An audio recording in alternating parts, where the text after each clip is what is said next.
हिंद। आज हम साइंस के कुछ महत्वपूर्ण प्रश्नों को करते हैं। Speedometer. Speedometer major distance of car. हम कार या किसी व्हीकल्स के डिस्टेंस को हम स्पीडोमीटर में मापते हैं। हाइड्रोमीटर और hygrometer. Hydrometer relative density of liquid से लिक्विड की रिलेटिव डेंसिटी को हम हाइड्रोमीटर में मापते हैं। और hygrometer hygrometer measure the humidity. हम आर्द्रता को मतलब मॉइस्चर ऑफ एयर को हम हाइग्रोमीटर में मापते हैं। Spectrometer measure wavelength of light. Spectrometer से हम लाइट के वेव लेंथ को मेज़र करते हैं। और वेंचुरीमीटर ये फ्लो ऑफ लिक्विड लिक्विड के फ्लो को हम वेंचुरीमीटर में से मापते हैं। अगला प्रश्न है कि आइसोटॉप्स ऑफ हाइड्रोजन। हाइड्रोजन के हम जानते हैं कि सबसे हल्का गैस इन एटमॉस्फेयर हाइड्रोजन है। इसका एटॉमिक नंबर 1 होता है और इसके 3 आइसोटॉप्स पाए जाते हैं। आइसोटॉप्स प्रोटियम, ड्यूटेरियम और ट्राइटियम। जो ड्यूटेरियम है इसे हम D2O भी कहीं कहीं बनता है, DTO ड्यूटेरियम डाइऑक्साइड। इसको सब भारी गैस भी बोलते हैं।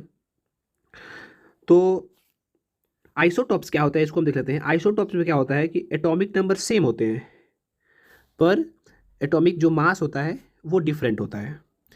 एटॉमिक नंबर सेम होता है। जैसे हाइड्रोजन है तो हाइड्रोजन का एटॉमिक नंबर कितना हुआ, 1 हुआ, पर इसके एटॉमिक मास कभी H1 और H1 को हम क्या बोलते हैं, H1 को प्रोक्टियम बोलते हैं। जहाँ एटॉमिक मास 2 होगा उसको क्या बोलेंगे हम, ड्यूटेरियम, ठीक है ना। और जहाँ एटॉमिक मास 3 होगा इसको हम ट्राइटियम बोलते हैं, ठीक है। आगे चलते हैं।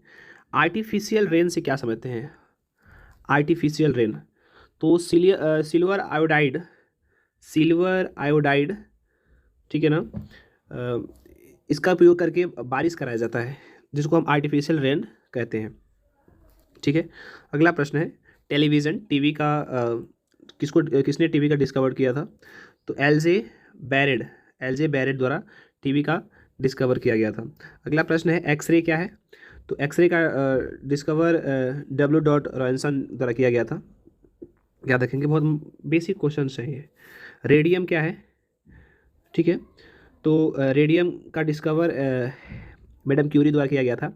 मैडम क्यूरी के बारे में सबसे महत्वपूर्ण बात यह है कि ये ऐसी महिला है कि इनको फिजिक्स के क्षेत्र में एवं केमिस्ट्री के क्षेत्र में, दोनों क्षेत्र में नोबेल प्राइज़ मिला हुआ है मैडम क्यूरी को, और इन्होंने रेडियम का डिस्कवर किया था।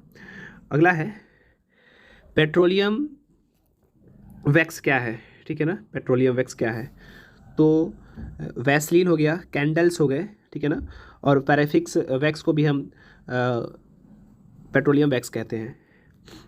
अगला क्वेश्चन है कि नेचुरल रेडियोसिटी, ठीक है ना, इसको हम बोलते हैं natural radio activity, natural radio activity को किसने डिस्कवर किया था, तो हेनरी बेक्वेरेल द्वारा किया गया था। और nuclear reactor discovered by Enrico Fermi. Natural radioactivity discovered by Henri Becquerel और nuclear reactor discovered by Enrico Fermi. ये कुछ महत्वपूर्ण क्वेश्चंस हैं। आइए आगे चलते हैं। पीरियोडिक टेबल के बारे में कुछ पढ़ते हैं। पीरियोडिक टेबल का डिस्कवर एंशिएंट पीरियोडिक टेबल का डिस्कवर मेंडलीव द्वारा किया गया था। और जो अभी हम पीरियोडिक टेबल यूज़ करते हैं इसको डिस्कवर मोजले द्वारा किया गया था। मॉडर्न पीरियोडिक टेबल का डिस्कवर मोजले द्वारा किया गया था, जानते हैं। अगला प्रश्न है कि animal active at night are called. जो एनिमल रात में एक्टिव रहते हैं उनको हम क्या कहते हैं, उनको हम nocturnal. Sir C V Raman was awarded Nobel prize for work in which phenomena, ठीक है ना। सर सीवी रमन को नोबेल प्राइज़ मिला था, किस फिनोमिना के लिए मिला था, द स्कैटरिंग ऑफ लाइट 1930 में सर सीवी रमन को नोबेल प्राइज़ मिला था। हम अगर बात करते हैं भारत रत्न की, ठीक है ना, भारत रत्न की बात करते हैं तो सबसे पहले जो भारत रत्न मिला था वो सर्वपल्ली राधाकृष्णन को, ठीक है, सीवी रमन को मिला था, और सर्वपल्ली राधाकृष्णन, और स्वतंत्र भारत के प्रथम गवर्नर जनरल पंडित राजगोपालाचारी जी को मिला था, ठीक है ना, राजगोपालाचारी जी को याद रखेंगे। अगले प्रश्न पे चलते हैं। अगला प्रश्न कहता है कि longest bone in our body, उसको फीमर बोलते हैं, थाई की बोन होती है। नी के बोन को हम पेटुला बोलते हैं, पेटुला नी के बोन, घुटने के बोन को होते हैं। रिस्ट के बोन को हम कार्पल्स बोलते हैं, और एंकल के बोन को हम क्या बोलते हैं, टार्शल बोलते हैं, ठीक है ना। और सबसे ये लॉन्गेस्ट बोन हो गया। अगर पूछ ले स्मॉलेस्ट बोन किसको बोलते हैं, तो स्टेपिस हमारी होती है, ये हमारे ईयर में होती है, ठीक है ना। ईयर की बोन होती है स्टेपिस, ठीक है। एक छोटा प्रयास है मेरे द्वारा इसको साइंस के क्वेश्चन को कुछ त्रुटियों के लिए क्षमा प्रार्थी हूँ। ये प्रयास हमेशा प्रयासरत रहेगा।